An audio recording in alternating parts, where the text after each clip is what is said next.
Bonjour, cette semaine, la revue de presse numérique, nous la faisons à la Martinique où s'est tenue durant 3 jours une conférence autour du transport maritime dans la Grande Caraïbe. Et c'est parti tout de suite pour les infos de cette semaine.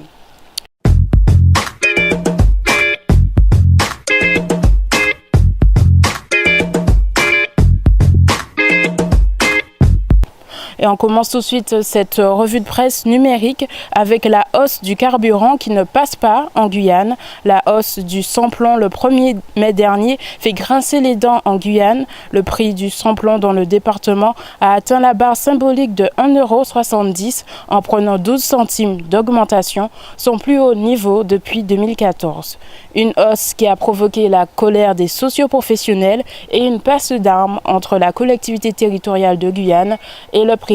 La SARA, en situation de monopole pour l'approvisionnement de la Guyane, s'est aussi défendue dans ce dossier en expliquant sur Guyane la Première que cette augmentation est liée à tous les tracs géopolitiques qu'il peut y avoir actuellement sur les produits pétroliers.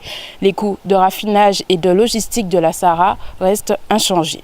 Cette semaine aussi, notons également la visite de la ministre de la Justice, Nicole Belloubet, qui a entamé sa visite aux Antilles par la Guadeloupe. Après une visite des 2 centres pénitentiaires de l'île, la garde des Sceaux a confirmé le projet d'extension de la prison de Baie-Mahault pour une capacité de 340 places supplémentaires. Durant sa visite en Guadeloupe, Nicole Belloubet a également inauguré le nouveau palais de justice de Pointe-à-Pitre avant de se rendre à Basse-Terre pour visiter la maison d'arrêt. Une maison d'arrêt dans laquelle la ministre a reconnu des conditions de détention indignes. L'établissement doit être entièrement reconstruit à partir de l'année prochaine. Ensuite, la ministre s'est rendue à la Martinique.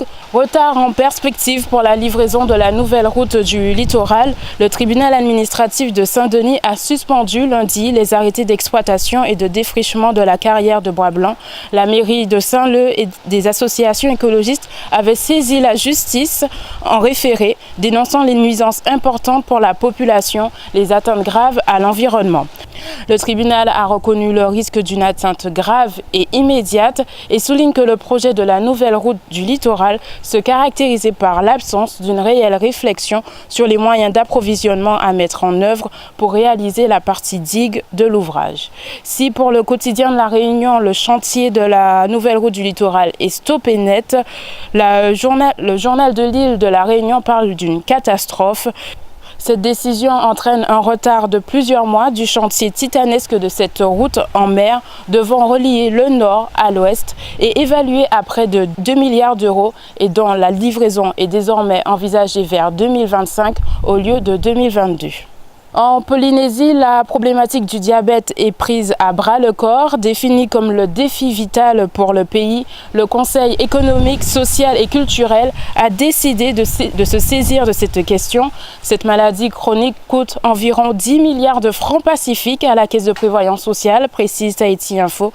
Le CSC se donne ainsi 2 mois pour établir un rapport afin de dresser un état des lieux et prendre des mesures pour lutter contre le phénomène. En sport, foot plus précisément, on connaît désormais la composition de l'équipe féminine de France. La sélectionneur Corinne Diacre a dévoilé sa liste des 23 joueuses retenues pour le mondial de foot qui aura lieu en France du 7 juin au 7 juillet prochain. 4 ultramarines participeront à la compétition. Il s'agit des Antillaises Wendy Renard, Emeline Laurent, Delphine Cascarino et la Réunionnaise Valérie Gauvin.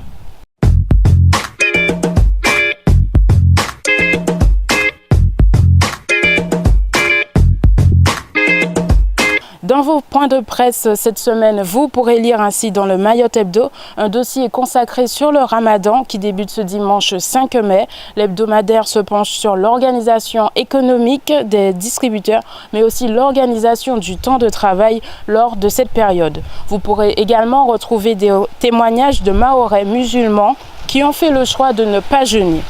L'Homo tahitensis, très loin de l'Homo economicus, c'est le dossier que propose Tahiti Pacifique. Le magazine s'intéresse cette semaine aux habitudes de consommation des Tahitiens. En Guadeloupe, Nouvelle Semaine met un coup de projecteur sur la problématique du logement social. L'hebdomadaire Demain en Nouvelle-Calédonie revient sur la conférence sur la biodiversité organisée à Paris par l'IPBES, une plateforme intergouvernementale sur la biodiversité. Le journal revient également sur l'interrogation de la privatisation de l'Office des postes et des télécommunications. Hop, là je dois faire ma phrase de conclusion. Alors, la revue de presse numérique... La revue de presse est terminée pour aujourd'hui. On se retrouve la semaine prochaine. En attendant, n'oubliez pas de rester connecté à Outre-mer 360 pour suivre l'actualité des Outre-mer.